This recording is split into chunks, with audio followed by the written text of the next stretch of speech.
بسم الله الرحمن الرحيم والصلاة والسلام على رسول الله. أهلا وسهلا بحضراتكم. إن شاء الله هنشرح النهاردة درس مهم جدا جدا ومفيد أوي إن شاء الله الكل يستفيد بيه. وطبعا ده بناء على طلب كتير من الأصدقاء سواء على الفيسبوك أو تويتر أو على اليوتيوب. الدرس ده بيتكلم إن شاء الله عن طريقة قوية جدا جدا لحماية أجهزتنا وحماية أولادنا وحماية البيت ككل أو الأسرة ككل، يعني من مشكلة كبيرة جدا جدا بتهددنا، وأنا بعتبرها حرب إلكترونية بحتة فعلا، يعني تمام، اللي هي للأسف المواقع الإباحية. تمام. طبعا المواقع دي مواقع ضارة جدا جدا سواء نفسيا أو دينيا، ويعني ربنا يعافينا جميعا يا رب، ويحمي شبابنا جميعا يا رب ان شاء الله واولادنا. فعشان كده احنا بنحاول نقدم اللي نقدر عليه، والحمد لله لقيت طريقه قويه جدا جدا باذن الله تقدر تحمي بيها الراوتر بتاعك او الواي فاي في البيت. تمام. يعني حتى الاجهزه الذكيه اللي هي التابلت او اجهزه الاندرويد ككل، يعني تمام. طبعا اصبح جهاز الموبايل يعتبر جهاز كمبيوتر، هو مش موبايل ولا حاجه، هو اساسا يعتبر جهاز كمبيوتر في ايد كل ولد او كل بنت عندنا في البيت. تمام. فاصبح ان الانترنت مفتوح قدامه، يقدر في اي وقت يدخل يتصفح يقابل حاجه كده او كده. طب انا احمي الكلام ده كله ازاي؟ ده اللي هنتكلم عنه ان شاء الله. هعرفك ازاي تحمي شبكه الانترنت عندك الهوائيه في البيت اللي هي الواي فاي او الوايرلس. هعرفك ازاي تحمي جهازك الشخصي او اللابتوب بتاعك. كل ده هنتكلم فيه بالتفصيل واحده واحده باذن الله. هنحمي الموضوع ده كله عن طريق حاجه اسمها الدي ان اس. في طبعا ناس تعرفه، في ناس مش واخده بالها منه. احنا هنشرحه بالتفصيل واحده واحده، وهنتكلم عادي جدا، يعني مش هنصعب الامور ولا حاجه، هنتكلم بالتفصيل. ايه هو الدي ان اس ده؟ الدي ان اس ده معروف بالدومين نيم سيستم، تمام، او حاجه اسمها نظام اسماء النطاقات. يعني ايه نظام اسماء النطاقات؟ نظام اسماء النطاقات ده من مهامه او من وظيفته الاساسيه بيحول اسماء النطاقات اللي هي اسماء المواقع. على سبيل المثال لو انا قلت مثلا www.yahoo.com على سبيل المثال، بيحول الاسم ده الاي بي بتاعه، بيحوله يعني ايه لاي بي ادرس عشان جهاز الكمبيوتر والخادم يتعرف عليه. لان الخادم مش بيتعرف على اسم الموقع باسمه، هو بيتعرف عليه بحاجه اسمها الاي بي ادرس، الانترنت بروتوكول، ولذلك هو معروف باسم بروتوكول الانترنت. طيب ايه السبب في ده؟ السبب عشان يسهل عمليه الوصول او الاتصال بالسيرفر، او اللي احنا نعرفه باسم الخادم او الخوادم. تمام. طبعا ده بيكون تابع لمزود خدمه الانترنت في بلدك او في النطاق المحلي اللي انت قاعد فيه، اللي هو الاي اس سي بي، الانترنت سيرفيس بروفايدر. تمام. طبعا احنا هنتكلم عن طريقه حمايه الاجهزه وطريقه حمايه الراوتر. على سبيل المثال الدي ان اس او الاي بي ادرس بتاعك ده، انت بتدخل مثلا على المتصفح بتكتب مثلا جوجل. تمام. احنا كتبنا جوجل مثلا، يعني انا اهو هنتكلم وهنشرح، كتبت جوجل، دخلنا على جوجل على طول. تمام. محرك البحث. طيب كده اسهل لك، صح؟ كده اسهل من ان انا اكتب الدي ان اس او اكتب الاي بي بايديا. هيبقى صعب جدا، مش معقول كل موقع، في ملايين المواقع، مش معقول كل موقع هحفظ الاي بي بتاعه وادخل اقعد اكتب كده بقى. وعلى سبيل المثال يعني مش هينفع، هيبقى صعب. فقال لك يبقى اختصارها ان انا اربط الدومين او اسم النطاق باي بي. تمام. زي رقم التليفون كده، انا لما بدخل عندي على الليست بتاع الاسماء في الموبايل بلاقي مثلا محمد ومحمود وابراهيم وطارق وهكذا، اسامي كتير جدا، كل اسم فيهم مربوط برقم. تمام. عشان يسهل عليا عمليه الاتصال بالشخص ده. هي دي باختصار شديد جدا وببساطه. على سبيل المثال شوف ده مثلا الاي بي بتاع الجوجل مثلا. يعني انا مثلا عشان اعرفكم ازاي بوصل له، لو كتبت مثلا في قائمه رن كوماند مثلا، تمام، عشان ادخل على شاشه الدوس هنا واكتب مثلا بينج. تمام. جوجل مثلا، بينج www.google.com. شوف اللي بيحصل هنا، لو انا مثلا اخدت الاي بي ده 173 194 40 18 حطيته دلوقتي في المتصفح هيفتح معايا جوجل برضه. خلاص. يعني انا مثلا، وده برضه هنا الاي بي، لو انا مثلا اخدت الاي بي ده ضفته هنا كده، هنفتح مثلا تاب جديد وهنقول ايه 74 125 232 147، شوف هيعمل ايه، هيفتح معايا جوجل. عرفنا الفكره. فانا طبعا مش معقول هحفظ كل موقع بالاي بي بتاعه، ده اختصار شديد جدا يعني ايه انترنت بروتوكول، يعني ايه دي ان اس. عشان كده هنتكلم النهارده عن ابرز واقوى الخوادم اللي بتوفر الدي ان اس العالميه على مستوى العالم كله، بس اشهرهم شركه سيسكو ونورتن، تمام، وجوجل. بس انا ان شاء الله هشرح هنا اللي انا هشرحه ممكن تطبقه على الباقي. وطبعا الدي ان اس ده كله انا هضيفه تحت الفيديو في نهايه الشرح ان شاء الله، تقدر ان انت تاخده كوبي وتضيفه عندك في الجهاز او الراوتر وتستفيد بيه لبقيه الاجهزه عندك في العيله او اصدقائك، وتفيد بيه الناس عشان تكسب ثوابهم طبعا ان شاء الله. انت ممكن تعمل الحكايه دي كمان من غير ما تعرف حد عشان ما يقدرش يدخل على جهازه يعدل، يعني تحمي اصدقائك واصحابك والعيله عندك والناس دي كلها من خطر المواقع دي بطريقه مباشره او غير مباشره، دي ترجع لك انت طبعا. هنتكلم عن الدي ان اس بالتفصيل ان شاء الله. على سبيل المثال احنا هنا طبعا الصوره هنا انا مجهزها جاهزه، دي ابرز الخوادم الدي ان اس العالميه. عندك مثلا اوبن دي ان اس فاميلي تشيلد، تمام، او درع الحمايه للعائله. طبعا ده بتوفره شركه سيسكو لخدمات الشبكات والاتصالات طبعا.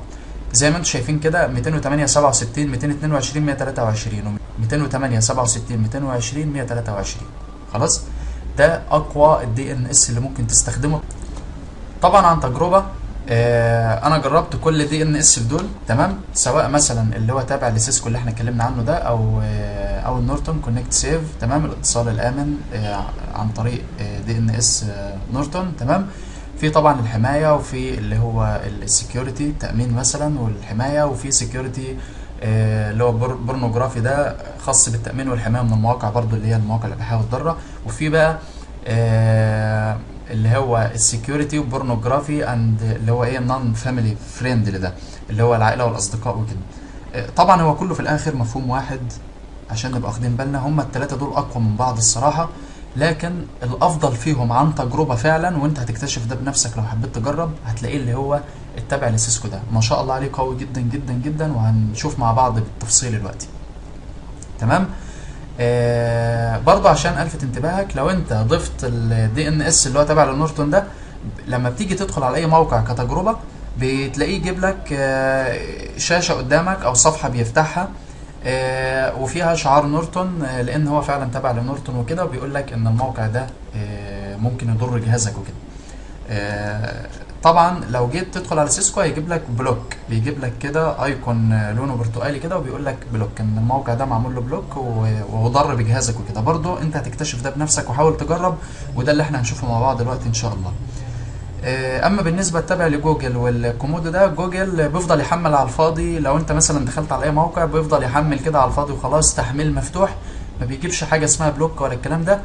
فعشان كده انا افضل ان انت يعني اول ما تدخل او تفتح اي موقع يجيب بلوك قدامك على طول، وتبقى عارف ان الموقع ده مش هيفتح معاك ايا كان. عشان كده هيكون شرحنا على اللي هو تابع لسيسكو ده، اللي هو الاوبن دي ان اس الاولاني ده. طيب ازاي اضيف الدي ان اس ده اللي هنتكلم فيه بالتفصيل ان شاء الله. انت بالنسبه لمستخدمين هنشرح ازاي بنضيفه في الاجهزه اللي بتستخدم ويندوز 7، وبناء عليه برضه ويندوز 8 او 8.1 او ويندوز 10 او ويندوز 10، يعني تقدر برضه ان انت بنفس الطريقه كده تضيفه، مفيش اي مشكله. طيب بالنسبه لويندوز 7 عندك اكتر من طريقه. اول حاجه ان انت ممكن تيجي على، هنشرح بالنسبه للجهاز وبالنسبه للراوتر، وبعد كده هنعرف ازاي بنضيفه في اجهزه الاكس بي اللي لسه بيستخدموا اكس بي، وبالنسبه اللي بيستخدموا اجهزه الماك تبع الابل طبعا، تمام. ده هنتكلم عنه، ده هنتكلم عنه بالتفصيل باذن الله. لو انا مثلا جيت هنا على الايكون بتاع النتورك تحت هنا وكليك يمين عليها كده، خلاص، وقلت له ايه اوبن نتورك اند شيرنج دي، خلاص، بتفتح معايا الصفحه دي، وبقول له لوكال اريا نتورك. وبعد كده بعد ما بتفتح معايا الصفحه دي بضغط على لوكال اريا نتورك او لوكال اريا كونكشن هنا، تمام. طبعا اعرفك حاجه هنا مهمه، انا لو دخلت على التفاصيل او الديتيلز هنا هتلاقيني اصلا ضايفه، لان انا ضايفه على الجهاز عندي. تمام، اللي هو اللي احنا اتكلمنا عنه الاي بي المهم ده. فانت بتدخل عندك على الخصائص هنا بروبرتيز او الاعدادات، وبعد كده بتدخل على انترنت بروتوكول فيرجن 4. خلاص، تضغط عليه كده. طبعا الاي بي بتاعك ثابت، سواء انت مثلا كتبت اي بي او ما كتبتش اي بي، ده يرجع لك انت ويرجع لحاله الشبكه بتاعتك. فانت بتيجي هنا اهم نقطه عندنا اللي هو الدي ان اس سيرفر ادرس، بتيجي عليه هنا بتضيف في الدي ان اس الاولي ده او الاولاني، بتضيف عليه بتكتب 208 67 222 123. طبعا احنا هنبقى كاتبين الكلام ده كله تحت الفيديو، تقدر ان انت تاخده كوبي او تكتبه بنفسك، مفيش اي مشاكل. الدي ان اس الثاني اللي هو 208 67 220 123، يعني واحد 222 واحد 220، بتكتب بنفسك كده، وبعد كده بتضغط اوكي. اوكي تمام. دي بالنسبه للاجهزه، بالنسبه ل الشبكه عندي او جهازي الشخصي. تمام مبدئيا. طيب الطريقه الثانيه ان انا ممكن ادخل على الكنترول بانل هنا، تمام، وبشوف النتورك اند شيرنج هنا، تمام، وبضغط على تشينج ادابتور او ادابتر اللي هي دي، وبعد كده بدخل على بروبرتيز، وبعد كده الاي بي نفس الطريقه بالظبط، بس دي طريقه ودي طريقه، اللي المناسب ليك والاسهل ليك اشتغل بيه. تمام، ده بالنسبه لطريقه وضع الدي ان اس في الاجهزه. طيب ازاي امن شبكه الواي فاي بتاعتي؟ بتقدر تدخل هنا على الراوتر، اعدادات الراوتر اكيد طبعا انت بتبقى عارفها. تمام، لو عندك فكره قويه عنها انصحك بيها. مش هتعرف تتعامل مع اعدادات الراوتر بلاش، عشان ما تسببش مشكله وان الشبكه عندك ممكن يحصل لها توقف او كده. تمام، او يحصل خلل في اعدادات الكونفيجريشن بتاع الراوتر. بتدخل طبعا على اعدادات الراوتر بتاعتك، اليوزر نيم والباسورد، تدخل عندك على السيرفيس، تمام، الخدمات هنا، وبعد كده الدي ان اس زي ما انت شايف كده. شوف انا برضو ضايفه، هو قال لك ان انت ممكن تشتغل اوتوماتيك مفيش مشاكل، تمام، او ممكن ان انت تضيف الدي ان اس ده يدوي. فانا بضيفه يدوي طبعا عشان أأمن شبكة الواي فاي عندي، اللي يدخل عن طريق الواي فاي يبقى شبكة الواي فاي عندي متأمنة هي كمان، يبقى أنا أمنت جهازي الشخصي وأمنت شبكة الواي فاي بتاعتي. تمام. في الحالة دي لو أنا كتبته هنا، لو دخلت عن طريق الموبايل بنفس القصة، بحاول أتصفح أو قابلت أي موقع من المواقع الضارة دي، في نفس الوقت بيجي يكتب معايا بلوك على طول. تمام. طيب بيكتب معايا بلوك ازاي او ايه اللي بيظهر؟ ده برضو اللي احنا في نهاية الشرح خالص هنوضح ان الطريقة فعالة 100%. الحمد لله انا شغال بيها، بختبرها بقالي اكتر من 4 ايام او 5 ايام. اختبرتها في حاجات كتير جدا جدا، ما شاء الله مأمنة لي التصفح بطريقة يمكن بنسبة 98%. طبعا مش كل حاجة امنة، ال 2% دول يرجع لطريقة التصفح وطريقة البحث، لكن انا بتكلم عن الحاجات اللي هي المشهورة اللي احنا نعرفها، يعني بدون ما نخوض في التفاصيل قوي. اكيد احنا فاهمين انا اقصد ايه بالظبط. تمام. طيب هنيجي على سبيل المثال دلوقتي نطبق حاجة بسيطة كده. لو انا مثلا دخلت على اي موقع من مواقع الضارة دي على سبيل المثال، مثلا شوف اللي هيحصل معايا. لو انا مثلا اللي بيحصل معايا هنا زي ما انت شايف كده، تمام، open DNS this domain is blocked due to connect filtering، يعني عمل فلتر على الاتصال بتاعك ده وعلى الدومين اللي انا دخلت عليه ده، اللي هو اسم الموقع الضار او اسم الموقع الاباحي ده. تمام، قفلوا كل المواقع كده ما شاء الله، كل المواقع، مهما يعني مواقع كتير جدا جدا بنسبة 98% من المواقع الضارة المشهورة اللي دايما برامج بتتكلم عنها واللي الناس بتتكلم عنها والكلام ده كله، كل ده بيتقفل الحمد لله. يبقى انت كده امنت نفسك وامنت جهازك وامنت بيتك. تمام. ويا ريت تعمل الطريقه ديت على اجهزه اصدقائك واهلك والناس اللي تعرفهم كلهم، عشان تبقى استفدت وهم يستفيدوا وتكسب ثواب كبير ان شاء الله. تمام. طيب ده اللي بيظهر بالظبط زي ما انت شفت كده. لو انا بقى ضفت اللي هو الخاص بنورتون، بتلاقي شعار نورتون بيظهر. تمام.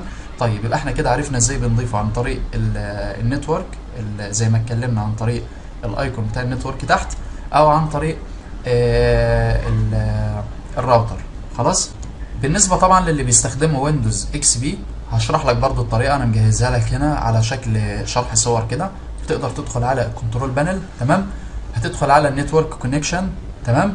وبعد كده هتدخل على اللوكال اريا كونكشن زي ما احنا شرحنا بالتفصيل دلوقتي، هتضغط عليها كليكتين او تضغط كليك وتختار كليك يمين وتختار بروبرتيز.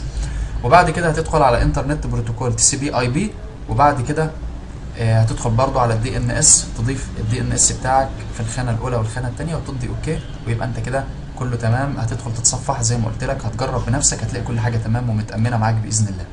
طيب انا بستخدم نظام ماك من ابل مثلا، اللي بيستخدموا اجهزه ابل تدخل هنا على شعار ابل.